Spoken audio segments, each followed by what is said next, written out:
Olá, queridos amigos, queridos professores de Escola Sabatina. Muito feliz de compartilhar semanalmente esses momentos especiais. Estamos no esboço da lição da Escola Sabatina.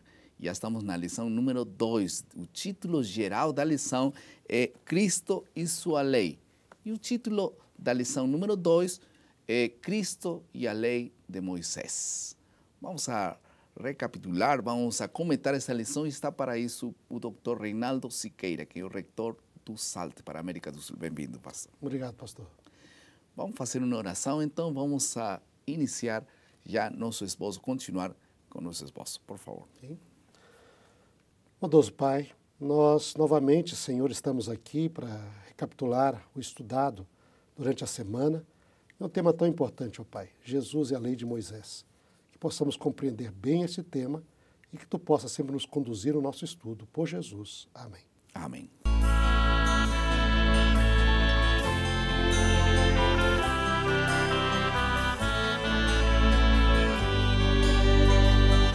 Depois do terrível terremoto que atingiu o Peru no ano de 1970, minha mãe foi comunicada que meu pai teria morto. Desde então, ela guardava uma foto de meu pai como uma lembrança de amor por ele.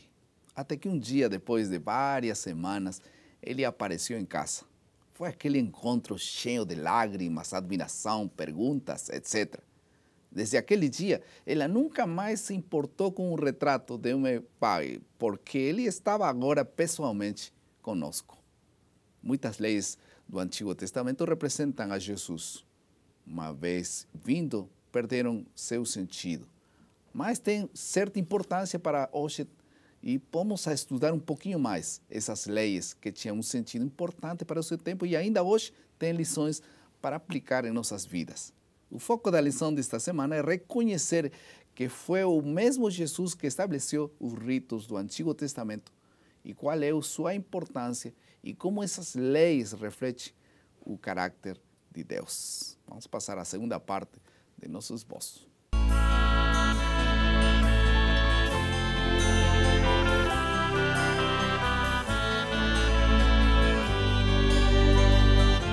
Pastor Siqueira, vamos começar agora com as leis de Moisés. A que se refere a lição, a Bíblia, quando fala das leis de Moisés? A Bíblia se refere às leis que estão escritas no Pentateuco, ou seja, nos primeiros 5 livros da Bíblia, e as quais foram escritas por Moisés. Por isso são chamadas de leis de Moisés, porque foi Moisés que escreveu esses livros e registrou-los na Bíblia, não é? Muitas vezes temos uma relação tensa com os rituais do Antigo Testamento. Como deveríamos julgar e avaliar esses rituais? Eu creio que esses rituais, quando nós olhamos, né, as pessoas às vezes transferem uma atitude muito negativa para a lei. E, em princípio, muitos cristãos, no mundo protestante, evangélico, diz que a lei é muito ruim, né? E passagem nós vamos estudar mais adiante nesse trimestre. E nós, como adventistas, às vezes, deslocamos essas declarações negativas da lei para a lei cerimonial de rituais. Quer dizer, é ritual, é repetitivo, isso é negativo, etc. Mas são esses rituais que apresentam a Jesus como Salvador. O ritual do sacrifício dos animais aponta para ele como Cordeiro de Deus. O ritual do sacerdote aponta para ele como nosso intercessor no céu. As festas mostram a realidade da Páscoa, seu sacrifício na cruz, da vinda do Espírito Santo, do juízo no céu, no dia da expiação, do estabelecimento do reino de Deus na terra, com a festa de tabernáculos.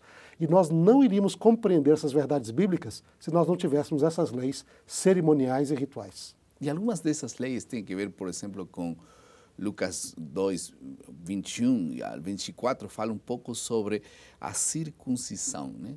A circuncisão foi uma lei religiosa e também de saúde, mas hoje não está mais vigente. Como Jesus encarou esse assunto da circuncisão? Bom, em Jesus mesmo, né, ele cumpriu todas as leis, né? Todas as leis do Antigo Testamento. Ele vivia ainda nesse período em que a lei, porque ele não tinha morrido ainda na cruz, e todas essas leis que eram símbolo dele, estavam vigentes e ele as cumpriu todas. Não é? Agora, a importância de Jesus com respeito a essas leis é que ele colocou essas leis dentro do seu devida perspectiva. Não é?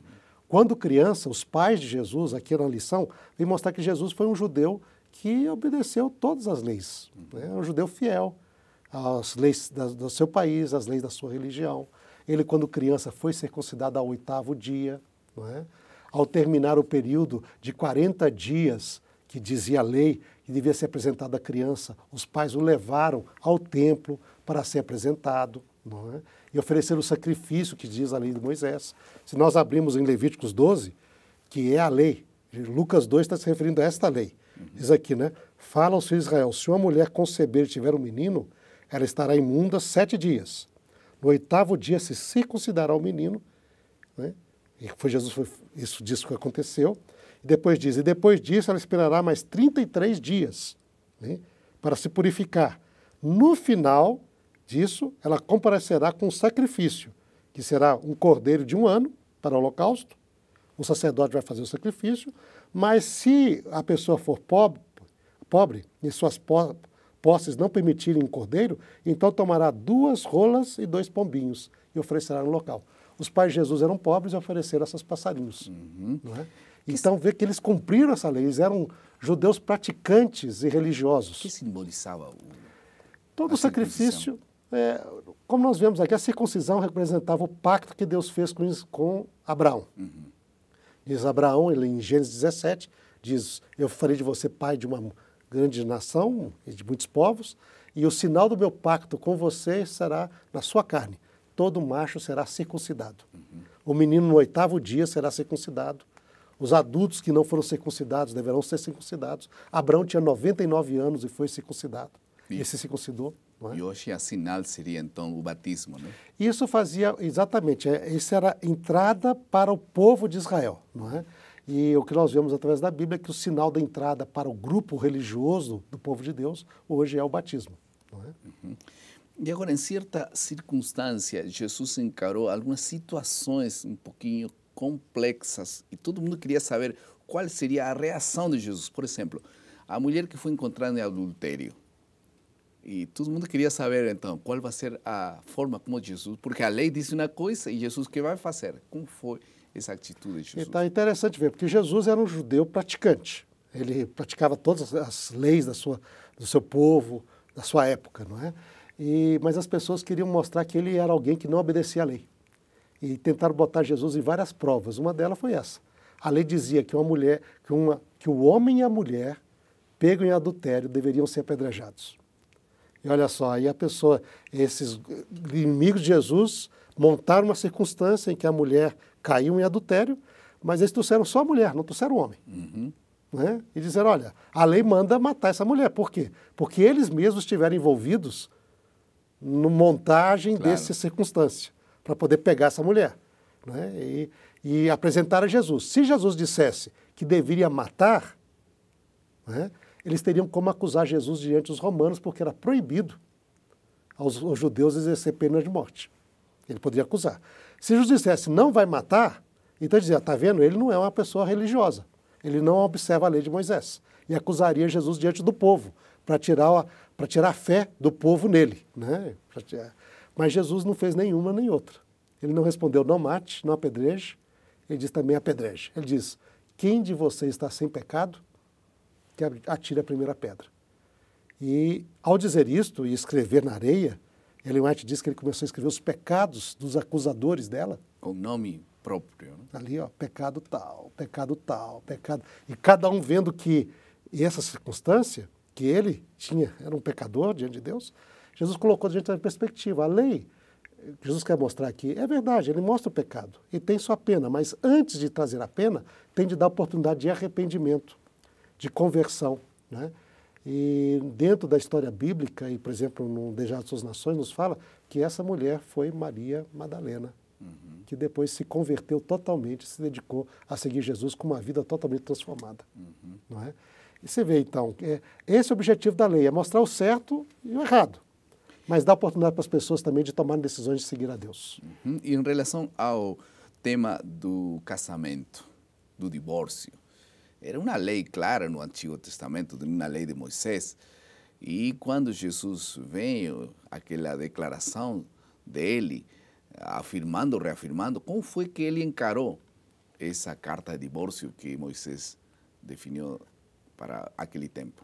Aí o teste de Jesus agora é o contrário. Um está para ver se ele era severo o suficiente para poder dar a pena de morte, agora para ver se ele era liberal o suficiente para dar divórcio por qualquer circunstância. Jesus falou, não, o divórcio foi autorizado por causa da dureza do coração humano. Mas o ideal de Deus é que o homem e a mulher se mantenham unidos até o final da sua vida. Como está ali em Gênesis. E o que Deus uniu, não separe o homem, não é? Então foi uma tolerância por causa da questão da dureza do coração, mas na época de Moisés já era uma limitação de uma prática de mandar a mulher embora, sem dar direito para ela, sem dar uma carta, assim, e estragava a vida da mulher. Moisés já tentou limitar uma prática que era comum entre os pagãos, dando dignidade à mulher. E depois as pessoas começaram a fazer divorciar por importa que sentido. Jesus disse que não. O único motivo aceito por Deus para divórcio é o pecado de infidelidade sexual, não é? É cair numa situação de porneia, que é chamado isso, que é uma devassidão, uma atitude sexual corrompida, não é? E Jesus, não, é só isso. Infidelidade ligada a isso. Mas a pessoa deve tentar sempre manter o seu casamento. Jesus mostrou ser bem conservador nessa parte aí. E os impostos, como eram os impostos? Porque havia um imposto do governo romano e havia um imposto também do sinédrio, não? Aí, ó, o imposto que está falando a nossa lição aqui, o imposto da meia moeda de prata, meio shekel, para que devia ser pago ao templo para manter o serviço do templo. Todo adulto judeu deveria fazer isto, não é? E Jesus, eles perguntaram, você paga imposto ou você não paga imposto? No final, você é fiel à lei ou não? E Jesus, então, através do milagre da pesca, pegou ali uma moeda que valia 2 vezes isso e diz, olha, vai lá, paga o imposto para mim e paga o imposto para você também. Eu não pago só para mim, pago por você, mostrando que ele observava as leis para não escandalizar as pessoas. E nós devemos também ser fiéis às leis, promovendo a paz onde nós vivemos, né? Então, Jesus realmente viveu em harmonia com as leis de Deus, mas também viveu de acordo com o cronograma de Deus para a vida dele, segundo João 7:8. Vamos passar à terceira parte do nosso esboço, que é a aplicação.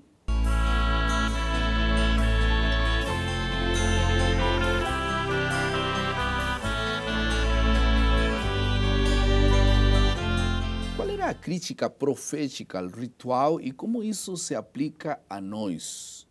1 Samuel 15:22 fala um pouquinho disso, né? O profeta Samuel diz que é melhor obedecer que sacrificar, né? Com Saul, quando Saul estava desobedecendo a Deus, mas oferecendo sacrifício.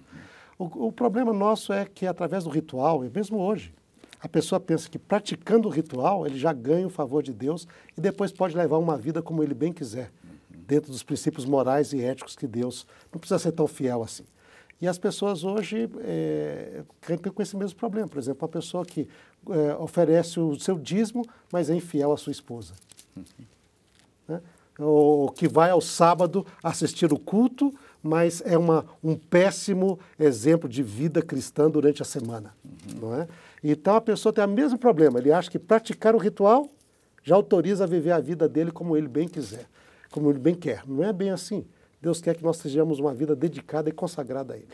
Amém. E Oséias 6:6 diz, pois misericórdia quero e não sacrifício, e o conhecimento de Deus mais do que holocaustos. Está firme e claro aí, né? O princípio de tudo isso não era o holocausto, era o assunto de temer a Deus e segui-lo. Vamos agora a passar à última parte do nosso esboço, que é a criatividade.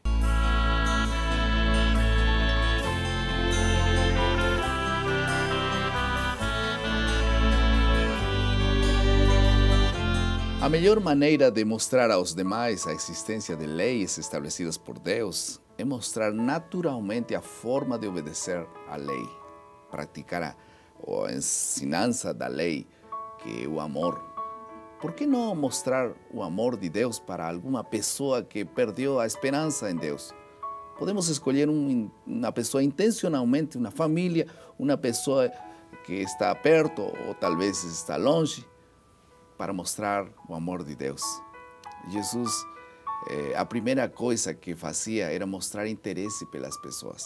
Ganhava sua confiança, satisfazia suas necessidades e então eram convidados para segui-lo.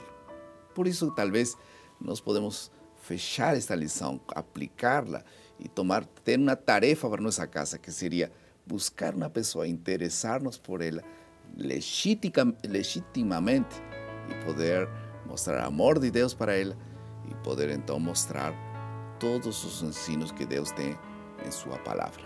Vamos orar por isso? Querido Pai, muito obrigado, Senhor, por tua palavra. Nos ensina, nos mostra uma pessoa para poder levar este evangelho. Não é um evangelho de regras apenas, sino um evangelho do amor. E que eles possam ver o caminho de Deus e estabelecer sua vida segundo teus mandatos. Deixa-nos, dá-nos esse privilégio esta semana. No nome de Jesus. Amém. Amém.